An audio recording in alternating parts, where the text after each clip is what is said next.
Hasil akhir 1-1, gol Taisi Marukawa dibalas makan Konate. Bermain di kandang sendiri, PSIS Semarang mengambil inisiatif menyerang sejak awal. PSIS Semarang juga menguasai jalannya permainan dan benteng pertahanan Rans Nusantara bermain rapi dan sulit ditembus. Beberapa kali penyerang Mahesa Jenar juga kurang tenang saat sudah sampai di sepertiga akhir. Percobaan lewat eksekusi bola mati yang dilakukan di Friendly menit ke-32 juga gagal membuahkan gol. Menit ke-43, Edo Febriansyah lepas dari kawalan dan berhadapan-hadapan dengan Rindodo. Rindodo berani keluar dari sarang dan bisa melakukan tackle bersih tanpa melanggar Edo. Di babak kedua, PSIS Semarang kembali mengambil alih serangan. Berawal dari sepakan tendangan pojok, Taisi Marukawa mendapat ruang melakukan tendangan. Namun bola masih melambung di atas Mister Gawang Hilmansyah.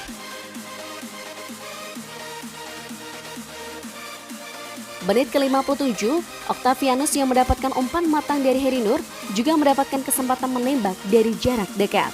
Tapi lagi-lagi bola tidak menemui sasaran.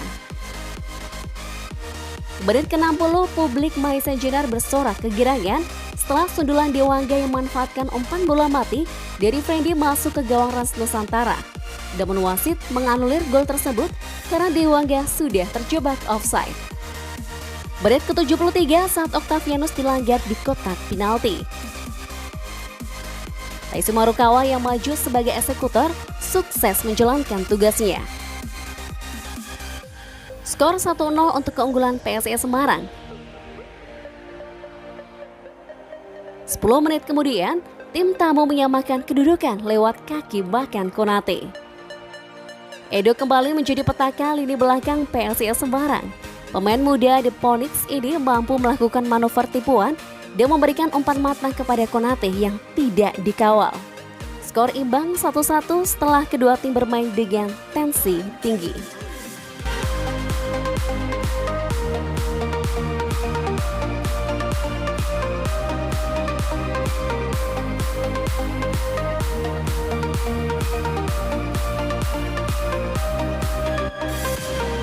Kecolongan 1 gol pelatih PSIS Semarang, pertandingan sulit. Sergio Alexandri mengaku jika timnya kehilangan fokus jelang akhir pertandingan. Akibatnya kesalahan ini bisa dimanfaatkan oleh Rans Nusantara FC. Menurutnya, kebobolan timnya karena koordinasi lini pertahanan yang kurang apik. Salah satu pertandingan yang sulit dan bagus juga dari kedua tim. Saya respect dengan Rans Nusantara FC, sempat kehilangan fokus pada menit-menit akhir dan sejak kebobolan, kata Sergio. Alexandre pada sesi jumpa pers seusai laga, Sergio menegaskan jika hal ini menjadi evaluasi untuk laga selanjutnya. Selain itu, lini depan juga gagal memanfaatkan peluang di depan gawang lawan. Pemain sedikit panik tapi bisa menguasai, tapi kita tidak bisa memasukkan bola, ujarnya. Pelatih asal Brazil ini menambahkan jika dia akan mempersiapkan tim untuk laga selanjutnya. Tim Mahesa Jenar akan menghadapi lawan tanggung yakni Arema FC pada tanggal 30 Juli mendatang. Laga ini merupakan pertemuan kedua kali setelah mereka bertarung di babak semifinal Piala Presiden 2022.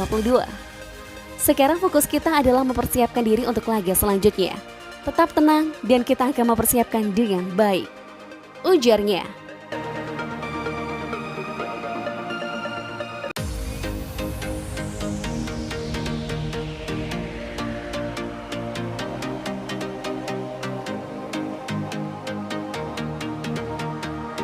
Rahmat Darmawan buka suara penalti kontroversial. Proses penalti yang diperoleh PSIS Semarang cukup kontroversial. Hal ini lantaran wasit yang memimpin pertandingan Yedi Krisdianto sebelumnya menandakan tidak memberikan penalti. Namun keputusannya berubah dan memberi penalti kepada PSIS Semarang. Saat itu Octavianus Fernando dianggap dijatuhkan David Lali di sisi kanan penyerangan PSIS. Para pemain Rans Nusantara FC beraksi keras kepada wasit. Bahkan bench pemain Rans Nusantara FC sampai mendatangi wasit di pojok lapangan. Pasca laga, Rahmat Darmawan buka suara terkait insiden ini. Kadang memang timbul perasaan gak puas terhadap referee, kata Rahmat Darmawan dalam konferensi pers yang dihadiri Bolasport.com. Menurut saya terlalu berani memberikan keputusan dari jarak yang kurang ideal. juga linesman yang sedang berlari. Itu saja. Kita lihat sama-sama nanti rekamannya apakah nanti itu penalti atau tidak. Saya rasa lebih fair karena kadang saya juga bisa salah melihat. Mereka juga bisa benar atau sebaliknya. Tambahnya,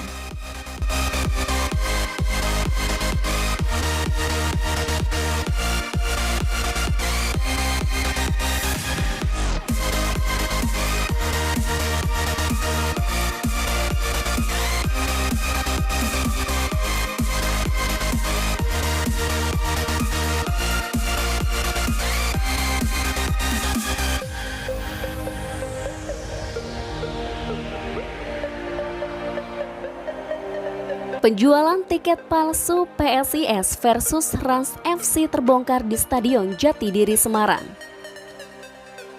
Penjualan tiket palsu pada pertandingan Liga 1 Indonesia musim 2022-2023 antara PSIS Semarang versus Rans Nusantara FC di Stadion Jatidiri, Semarang terbongkar Sabtu 23 Juli 2022.